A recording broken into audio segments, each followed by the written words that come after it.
Right, this video is going to be quite a quick video. Testing out a new mic, so I'm hoping you can tell. So I just want to know that my settings are alright.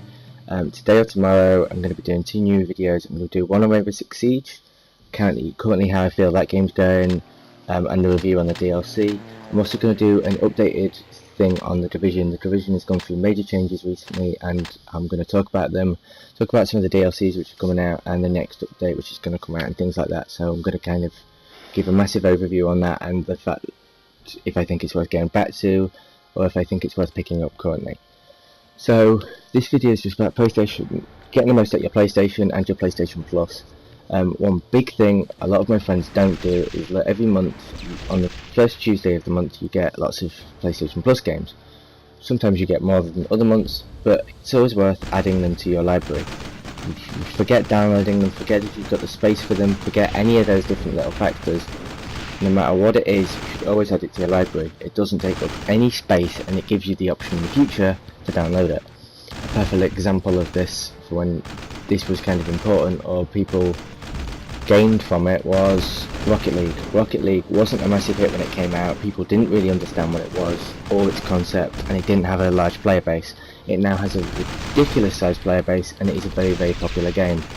So it's always worth downloading these, seeing if they have content, watching gameplays on them, then deciding if you want to play them. There's no harm in downloading them to your library.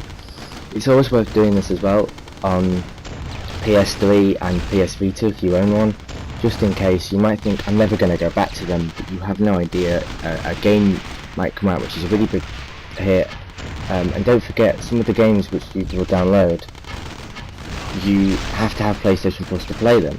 So it's always worth playing them when you get bored or when you're waiting for a game to come out. Your PlayStation Plus is going to be sitting there, so you might as well give them a play.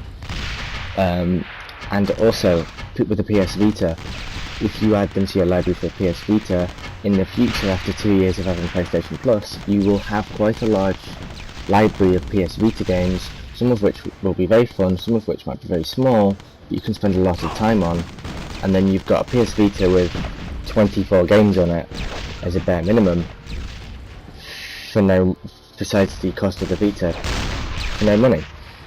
Everybody's got a PlayStation Plus, who's on PlayStation, why not use it to the best you can use it to?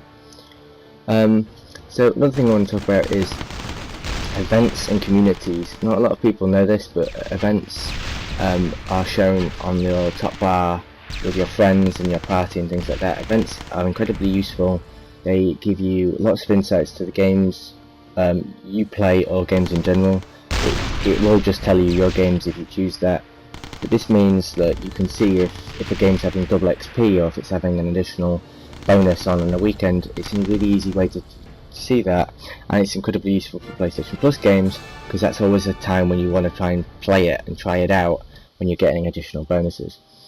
Communities are also a great way to meet people, come up with make squads up and things like that, and basically make new friends and come up with groups to play with. I've currently got a Division 1, and I'll probably show you a photo of that in my Division video, but it is incredibly useful if you're looking for people to play with. It shows you the parties of everybody in the community who's playing, so you have an option to join them if they're open, and you can message people, you can ask for help, you can share screenshots, you can do lots of different things on it, and that's all very helpful for games like Division or Siege or lots of other games around where you might want a squad to play with, or just help in general. So another thing I do about once a week, if not more, is I check the PlayStation Store and the PlayStation Plus discounts. PlayStation Store games, it's always worth checking demos and free games. Sometimes they have bases in there, they sometimes sneak them in, and then they're obviously time baiters, so you miss your chance. So it's always worth checking, seeing what's there, seeing if it's worth playing it, or seeing if you'll like the look of it. Discounts change often. PlayStation do a lot of big discounts at certain times. Last week it was Ubisoft, this week it's EA, and they often change it up, so it's always worth checking.